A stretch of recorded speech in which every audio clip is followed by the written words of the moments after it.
Salut à tous, alors c'est Frédéric Delavie. Alors ce soir, je voulais faire une petite vidéo sur les différences hommes-femmes et les différences de morphologie. Alors pourquoi les femmes sont moins musclées, plus grasses et en général plus petites. Je dis bien en général, hein, parce qu'on trouve de tout partout. Mais il y a une tendance globale qui fait que les femmes sont plus grasses, hein, avec une masse grasse plus importante, sont moins musclées, bien sûr, hein, et souvent de plus petite taille que nous, les hommes, bien que la mère de mon fils me dépasse de presque 8 cm ou oui, 8 cm à peu près. Donc il y a quand même des variantes, hein, on trouve de tout, mais ce sont les tendances globales. Alors pourquoi il y a des différences entre les hommes et les femmes comme ça? Alors ça peut paraître simple pour certains, pour moi qui ai étudié le sujet et qui ai réfléchi un peu à ce sujet, mais pour beaucoup de personnes, ce sont encore des interrogations, donc je vais essayer d'y répondre par cette petite vidéo du soir que vous regarderez peut-être dans la journée. Donc j'ai fait un petit texte pour ça, ce petit texte je l'ai fait il y a un mois, et puis je me suis dit, ah, tiens, j'ai oublié de parler de ça dans une vidéo, alors comme les gens ne suivent pas, les gens qui sont sur mon Facebook ou ne suivent pas forcément mon YouTube ou inversement, bah là je fais une petite vidéo pour vous parler de ça. Alors je vais reprendre ce petit texte que j'ai fait sur mon Facebook. Alors comme je le dis, je ne suis pas un très grand liseur, hein, mais je vais vous le lire pour que vous compreniez. Puis après, je discuterai un peu là-dessus, tout seul, en monologue comme d'habitude. Alors, sur les hommes et les femmes. Pourquoi les femmes sont moins musclées et plus grasses que les hommes? Les femmes sont faites pour économiser l'énergie afin de nourrir sur leurs propres réserves organiques nos petits lors de l'allaitement et de s'occuper de l'éducation de nos enfants dans la chaleur du foyer. Tout leur être tend vers l'économie, de petits muscles peu consommateurs d'énergie et la capacité de stocker de l'énergie grâce à leur graisse. Tout ça dans le but d'économiser pour restituer un maximum d'énergie à leurs petits. Les hommes doivent aller de par le monde chercher l'énergie avec leur puissante carcasse et leurs gros muscles consommateurs d'énergie pour aller par le mouvement et la volonté à la quête de l'énergie, la prendre pour survivre et la rapporter aux femmes pour qu'elles puissent vivre, nourrir nos petits et les éduquer. Le partage des tâches pour le bien de l'humanité. Les femmes sont donc faites pour prendre l'énergie aux hommes afin de survivre et de faire survivre nos petits. Les hommes, quant à eux, sont faits pour aller prendre l'énergie au monde afin de survivre et de faire survivre les femmes et nos petits. Mais les temps changent. Donc voilà, est-ce que vous comprenez un peu pourquoi les femmes sont moins grosses? Parce qu'elles n'ont moins massives et plus grasses parce qu'elles n'ont pas besoin d'aller chercher l'énergie. C'est les hommes qui s'occupent de ça pour eux, donc elles sont moins massives et en plus elles sont faites pour être très économiques, hein, donc pas des gros muscles, hein, pour pouvoir justement ne pas consommer beaucoup parce que de gros muscles, hein, ça s'alimente, ça demande, c'est un gros moteur, donc ça demande beaucoup d'énergie. Donc il vaut mieux que cette énergie passe dans leurs petits, dans l'éducation de leurs petits, donc elles vont limiter leurs mouvements, elles vont être actives mais autour du foyer sans consommer énormément d'énergie, donc elles marcheront, elles ne feront pas de tâches très très importantes, hein. En général, elles restent près du foyer. Alors pourquoi restent-elles près du foyer? Je l'ai expliqué dans d'autres vidéos, tout ça, ça vient de la bipédie, hein, parce qu'à partir du moment où les femmes se retrouvent bipèdes en savane, donc il y a plusieurs millions d'années, elles ont été confrontées au fait, à l'époque des australopithèques, même des pré-australopithèques, quand elles sont passées en forêt, hein, en savane, de la forêt à la savane, il y a eu cet énorme problème avec les bipédies, c'est que la savane c'est très très dangereux comme milieu, il y a beaucoup de fauves, et avec un bébé dans les bras porté comme ça, hein, essayer de porter un bébé, ben, c'est très très très dur de se déplacer, de courir vite. Donc on reste près des arbres, près du point d'eau, hein, et on mange ce qu'il y a autour, hein, on fait de la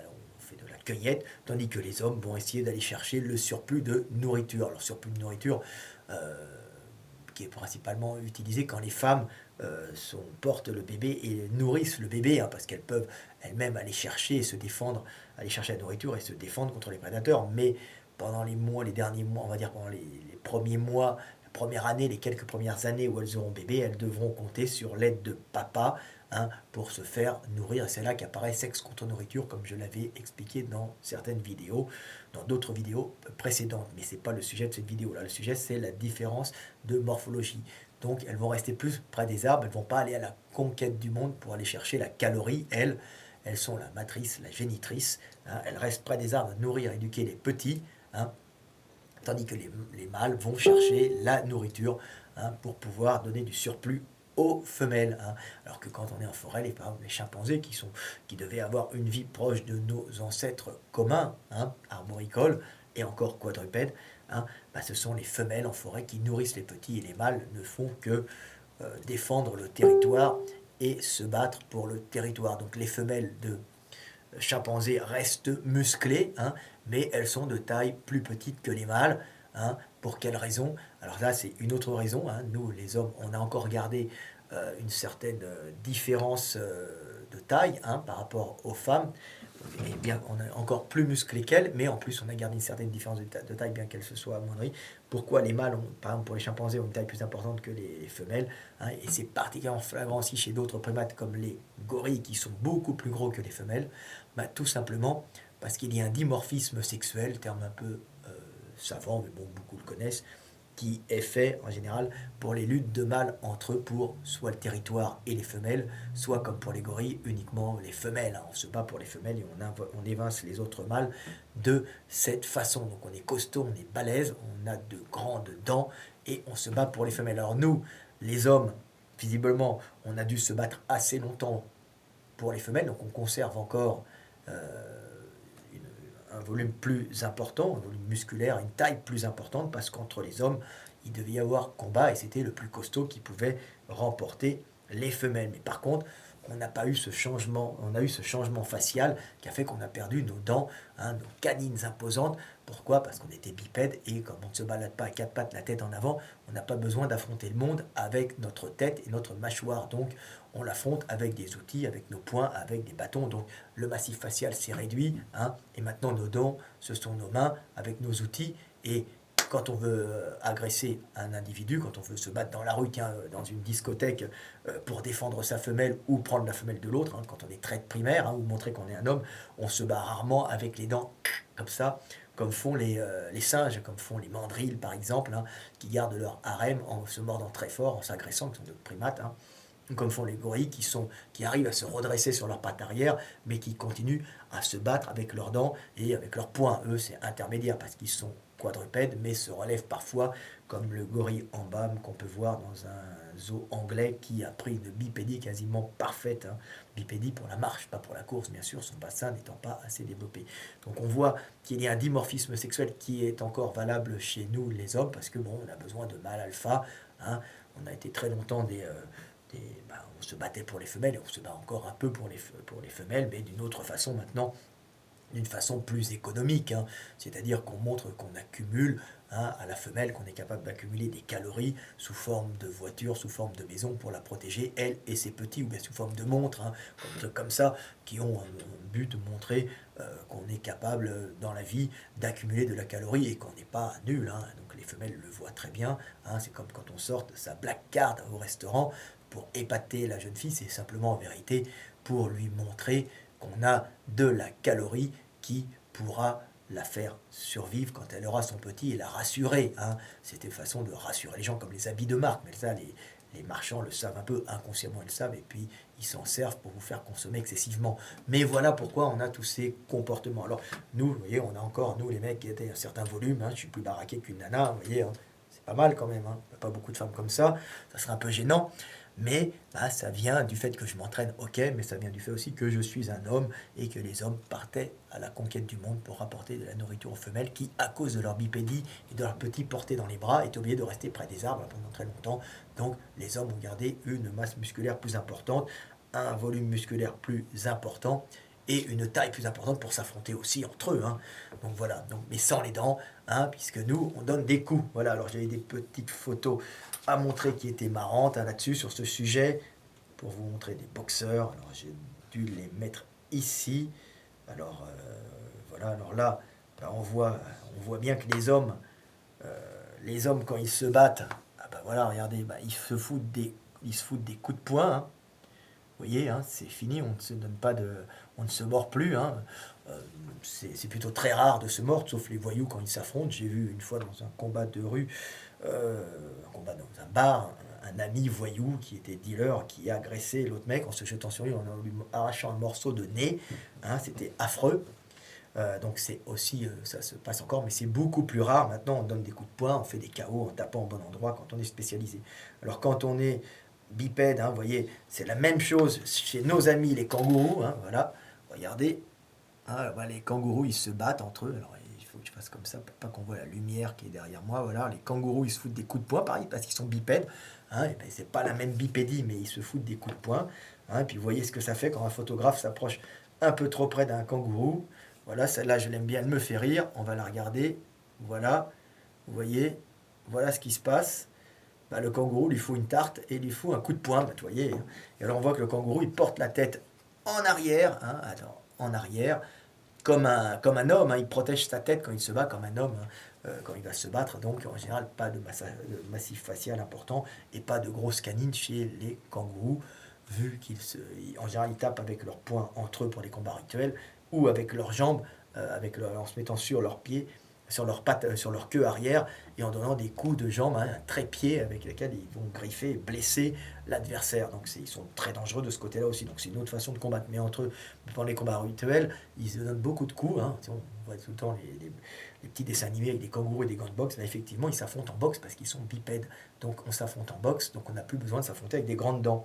Pas paradoxalement, là on peut voir un gorille différemment, un gorille qui est encore quadrupède au sol, hein, qui, bien que se mettant bipède des fois, continue à se battre bipède. Donc il est très costaud le gorille, vous voyez, et il a une super mâchoire, hein, avec des grosses dents, des grosses canines, hein, pour affronter et pour mordre ses adversaires. Hein. Il n'y a pas de gros ennemis en forêt, mais c'est pour évincer et avoir les femelles. Hein. Ce sont des dents qui ne servent qu'à ça principalement, hein, qui ne servent qu'au combat entre les mâles pour, euh, pour avoir les femelles. Donc on est super costaud.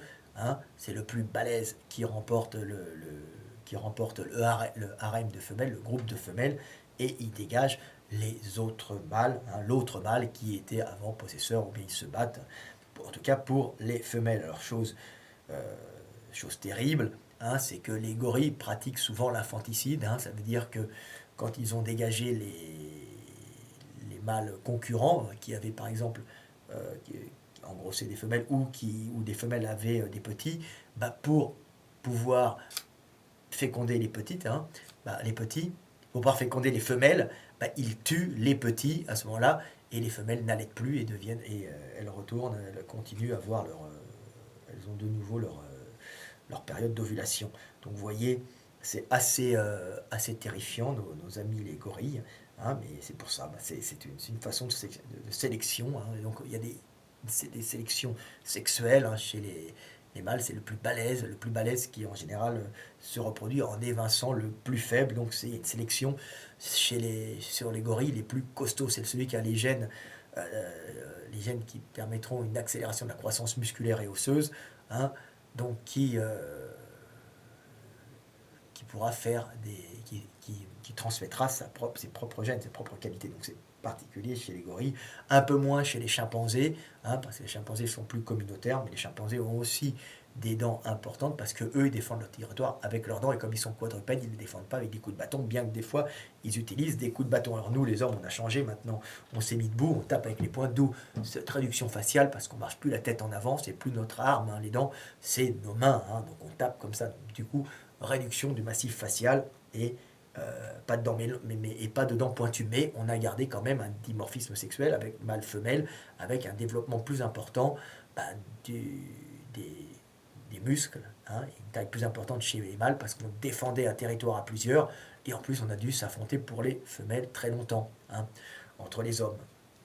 Entre même les hommes d'un même clan, mais ça devait être des combats rituels, mais aussi on s'affrontait sûrement pour défendre des territoires, hein, d'où c'était pas majoritairement ça, puisqu'on n'a pas été, comment dire, on a été peu nombreux très longtemps, hein, sur Terre, mais ça a dû jouer. Donc vous voyez, les hommes sont encore plus grands que les femelles, bien que ça tende à se réduire, hein, parce que on a très longtemps, on a continué à avoir une sélection sexuelle, à combattre pour nos femelles entre hommes, et puis aussi combattre pour notre territoire. Voilà.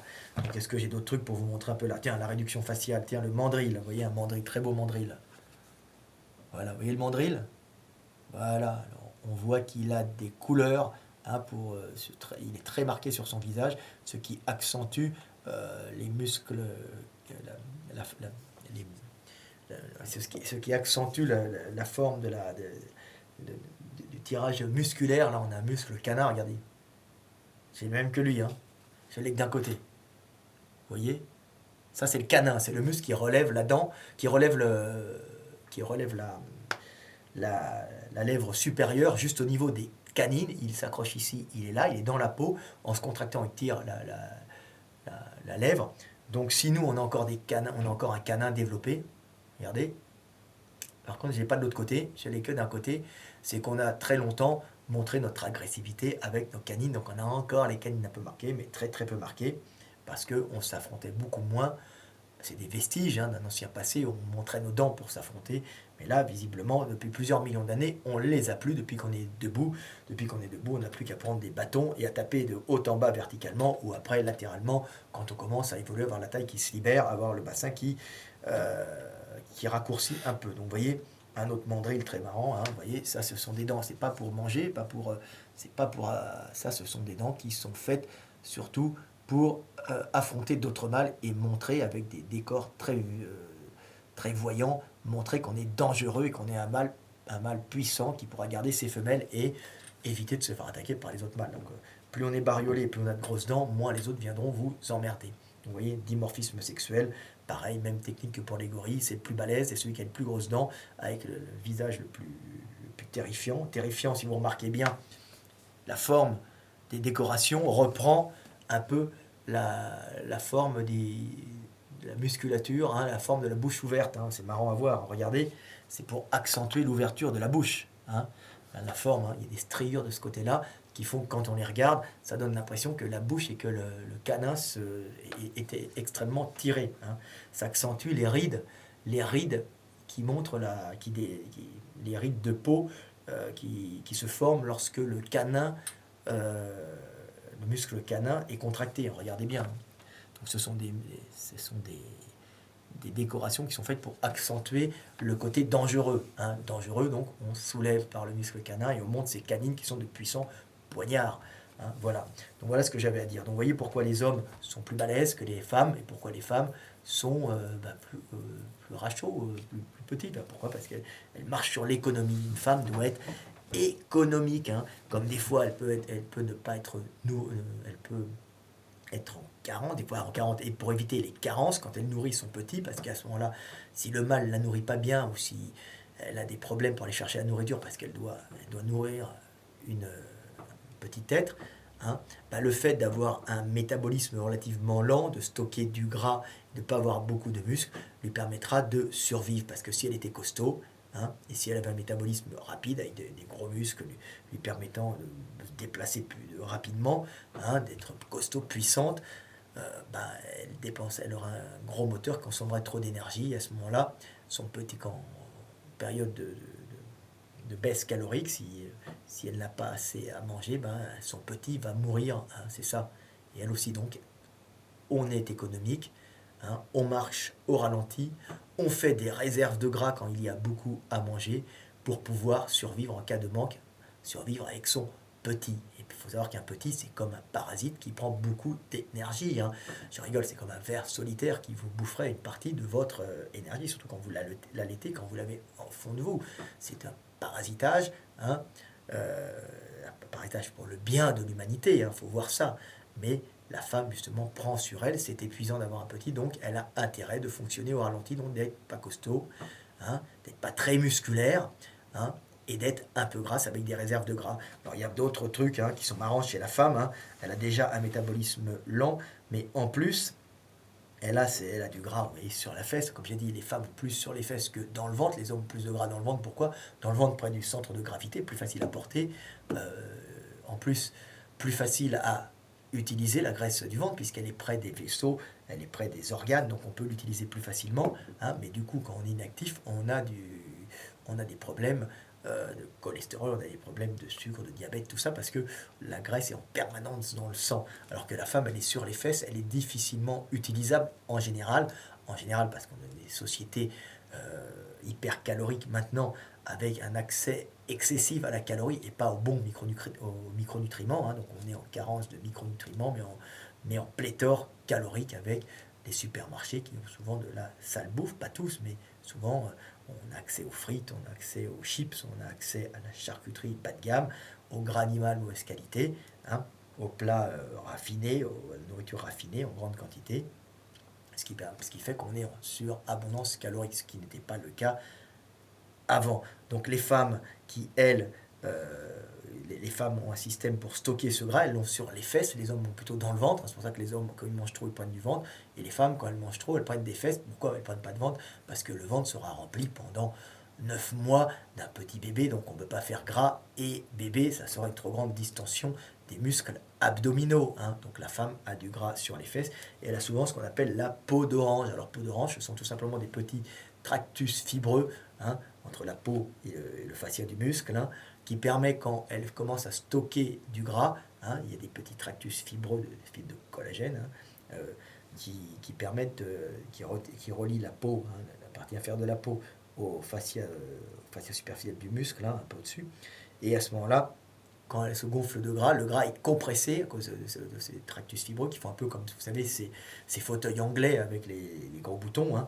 Donc, en compressant la graisse, les tractus fibreux empêchent la graisse de développer et compressent la graisse. En compressant la graisse, ça compresse les petits vaisseaux, ce qui fait que les échanges énergétiques entre la graisse et le reste du corps ne peuvent pas se faire, que la graisse, et à ce moment-là, est stockée très longtemps et a du mal à s'évacuer. Donc, c'est pour ça que les femmes ont des problèmes pour évacuer leur gras sur les fesses et faire disparaître cette peau d'orange qu'on peut faire disparaître uniquement en cassant ses fibres, vous savez, avec des opérations, hein, en liposuction ou en passant des spatules à bourron à l'intérieur sous anesthésie pour péter ces tractus fibreux qui permettront d'évacuer plus facilement cette graisse. Mais ces tractus fibreux sont en vérité faits pour conserver cette graisse sans l'utiliser, hein, sans l'utiliser dans la vie de tous les jours, pour en vérité l'utiliser au moment où ça sera le plus important pour la femme, c'est-à-dire quand elle sera enceinte et quand elle allaitera surtout, hein.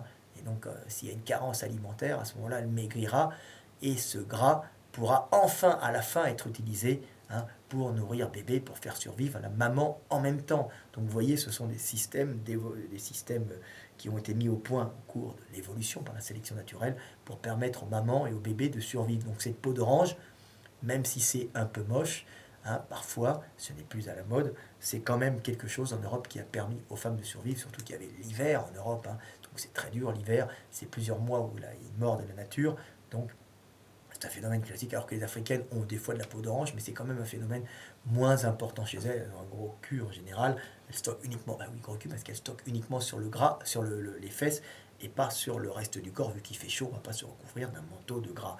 Donc elles stockent sur les fesses, et elles n'ont pas besoin non plus d'avoir souvent ces tractus fibreux des Européennes qui est une assurance en cas de vraiment manque calorique. En Afrique, il n'y a jamais eu réellement de manque calorique, mais la maman va quand même stocker sur les fesses des réserves énergétiques pour nourrir bébé, hein, pour nourrir bébé et allaiter bébé, voilà, sur ses propres réserves. C'est tout le temps bien d'en avoir un petit peu, donc on stocke sur les fesses.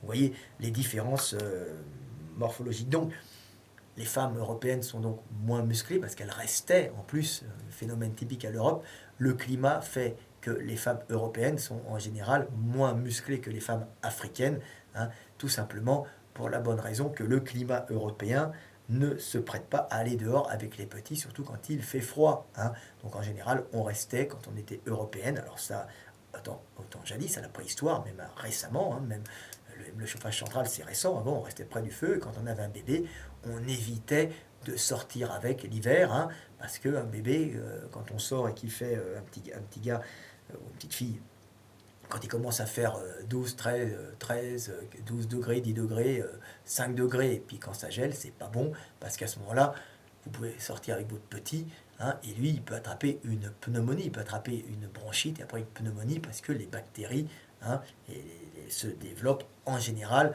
à une certaine température quand le système ORL hein, descend en dessus de 32 degrés, je crois. Il y a une zone optimum où les bactéries prolifèrent. Hein. Elles prolifèrent chez nous, les Européens particulièrement, parce que je ne pense pas que les Africains soient confrontés à ce genre de bactéries qui attaquent les hommes. Donc ces bactéries, vous voyez, c'est les rhumes, c'est toutes ces infections, ces bronchites qu'on trouve l'hiver et bon, qui a toujours décimé l'humanité du Nord, l'humanité européenne. En Afrique, c'est d'autres problèmes qu'on a.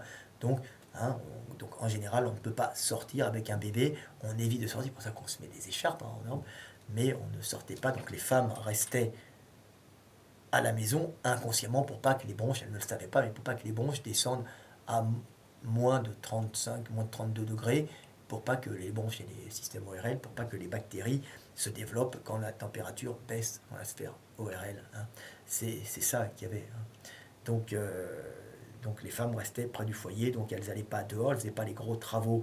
Elles travaillaient au champ bien sûr, mais l'hiver, bon, l'hiver il n'y a pas grand chose à faire, mais on reste près du foyer. Puis quand il fait chaud, quand il fait froid, on ne peut pas aller avec un bébé sur le dos, donc on reste à la maison, à l'intérieur, près du foyer, sous le toit, où on tourne, on s'occupe des tâches ménagères. Alors qu'en Afrique, autre climat, autre morphologie, les femmes sont en général plus musclées. Il y a qu'à voir les Serena Williams, hein, vous voyez, ces joueuses de tennis, Serena et les Williams, je ne connais pas le nom de l'autre sœur, qui gagnent des concours, que j'ai vu là récemment, ils ont encore gagné, hein, et on voit ces femmes assez musclées, hein, ces athlètes noirs, hein, on les voit aussi au sprint, hein, assez, assez musclées, assez musculaires, hein, avec en général un taux de testo élevé. Pourquoi? Parce qu'en général, l'africaine, elle, est à l'extérieur, donc elle sera déjà plus musculaire que l'européenne, hein, parce qu'elle peut vivre à l'extérieur et sortir avec son bébé dans le dos ou avec elle, le poser, elle risque pas la bronchite, elle est en groupe de femmes. On a évincé depuis longtemps les prédateurs, les lions, les panthères qui sont dégagés loin des villages, parce que les hommes ont des lances et sont assez violents, et les femmes peuvent s'occuper de la vie économique, hein, et de gérer un petit cheptel de chèvres, ou de s'occuper de de la production et de la culture des plantes, hein, en Afrique. Voilà, donc elles sont à l'extérieur, alors qu'en Europe, les femmes sont plutôt à l'intérieur. Donc on voit qu'il y a eu très longtemps une sélection qui a été moins intense sur le côté économique, hein, comme on peut voir chez l'européenne qui se couvre de gras, qui est moins musculaire, mais qui est faite pour marcher au ralenti et affronter des périodes sans nourriture, hein, et euh, et rester plutôt à l'intérieur, dans la grotte, hein, ou dans la cabane. Bah oui, bah c'était ça les Européennes, à cause du climat, avec un petit, parce que les bactéries, à partir je sais pas, de 15 12 degrés, on va dire, ça commence à être dangereux quand il y a un petit, le petit peut taper une bronchite, voire une pneumonie et mourir. Hein. Donc sélection naturelle, les femmes restent à l'intérieur, alors qu'en Afrique, elles sont à l'extérieur, hein, elles sont à la production, parce que, évidemment, étant à la production, euh, il y a moins de partage des tâches. Si vous voulez, les hommes sont moins à la production, c'est les femmes qui s'occupent beaucoup de la vie économique. Alors pas partout, bien sûr, en Afrique. Hein. Je parle de l'Afrique équatoriale humide, principalement l'Afrique de l'Ouest. Hein. L'Afrique de l'Est un peu moins, mais quand même aussi. Mais le climat se prête plus à une possibilité des femmes de travailler à l'extérieur, donc d'être plus costaud, plus musculaire pour s'occuper du travail des champs, pour même s'occuper des fois de l'élevage des petits animaux. Donc, à l'extérieur, on peut bosser avec bébé dans le dos ou bébé qui est posé près d'un arbre, hein, alors qu'en Europe, pas possible à cause du climat pendant au moins 5 à 6 mois de l'année. Voilà, voilà les différences. Est-ce que j'avais d'autres trucs à dire? Pourquoi les femmes sont plus petites et les hommes et moins musclés alors, bon, non, il n'y a pas grand-chose pas grand-chose à dire maintenant. Bon, maintenant, ça a pris les tendances, tendance générale, différence de taille en Europe particulièrement ont tendance à diminuer. Hein. On voit qu'il y a de plus en plus de grandes femmes, particulièrement en Allemagne, dans tous ces pays-là. Hein. Pourquoi? Parce qu'il y a moins de... Les femmes peuvent travailler, on a des bons habits, il fait chaud, elles peuvent aller dehors. Donc les femmes se mettent à grandir beaucoup plus, à avoir des bassins plus importants et en plus un bassin plus large, hein, bien nourri. Et quand elles grandissent, hein, avant, quand il y avait des famines, être costaud et balèze, ça posait un problème parce que les costauds, ils partent avant les autres. Hein. Par contre, être rachot pose un problème, hein, même si on a l'avantage pour une femme en Europe d'être plus économique et d'élever bébé. Hein. Le problème quand on est moins massive, c'est qu'un bébé peut rester coincé dans le bassin hein. Donc on peut mourir en couche. Donc maintenant la tendance s'inverse un petit peu, hein. Il n'y a plus ce problème de pression du milieu extérieur, on peut sortir avec bébé, mais les femmes peuvent grandir puisqu'il n'y a plus de manque calorique. Donc on voit les femmes qui grandissent plus et surtout le fait de grandir, d'être plus alimentées, fait que bah, les os, hein, grandissent aussi, le bassin peut s'élargir un peu. Mais ça, c'est une des tendances, mais il y a une autre tendance qui est marrante. Alors ça, c'est pas sur la différence, sur le dimorphisme sexuel homme-femme qui a été mise en lumière par Pic. Faut lui, faut lui reconnaître ça. Alors, je sais pas si cette théorie à lui ou s'il l'a reprise. C'est qu'on a de plus en plus tendance à avoir, avec l'évolution, des petits prématurés. Alors, ça peut être plurifactoriel, hein, peut-être, mais une des causes avancées qui n'est pas si bête que ça, c'est le fait que notre développement cérébral étant très très important, donc c'est notre arme principale pour survivre, le cerveau, bah, les petits sortent un peu avant, hein, sortent un peu avant avec un cerveau déjà très développé, hein, donc on perd encore un mois, le cerveau s'est bien développé au détriment un peu du système locomoteur, hein, et quand il sort à ce moment-là, il peut sortir, il sort un mois avant avec déjà un gros cerveau, et après il peut continuer sa progression et son développement cérébral extérieur, ce qui permet de sortir avec une tête bien faite, si vous voulez, hein. Donc c'est priorité au cerveau, et pour éviter de coincer, hein, et ben qu'est-ce qu'on fait? On évacue le bébé avant et ça marche mieux. Et donc il y aurait plutôt une sélection naturelle sur les prématurés, ce qui peut-être, ce qui est visiblement, ce qui n'est pas trop bête et qui ça doit être juste, je pense, cette théorie. Elle n'est pas de moi, mais je pense qu'elle doit être à vérifier. Mais je pense qu'il y a quelque chose de juste dans cette théorie. Donc voilà, petite vidéo sur les hommes et les femmes. J'ai déterminé 31 minutes 55, ça part un peu dans tous les sens comme d'habitude, mais j'espère que je vous aurai éclairé, que vous comprendrez un peu mieux maintenant pourquoi vous êtes plus petite que votre mari et pourquoi vous êtes plus grand que votre femme, hein, ou votre copine. Donc voilà, et vous vous souviendrez pourquoi, en pensant à vos ancêtres. Allez, salut, c'était Frédéric Delavier, 32 minutes. À bientôt, je vais me coucher car demain, je pars sur la Bretagne. Bye.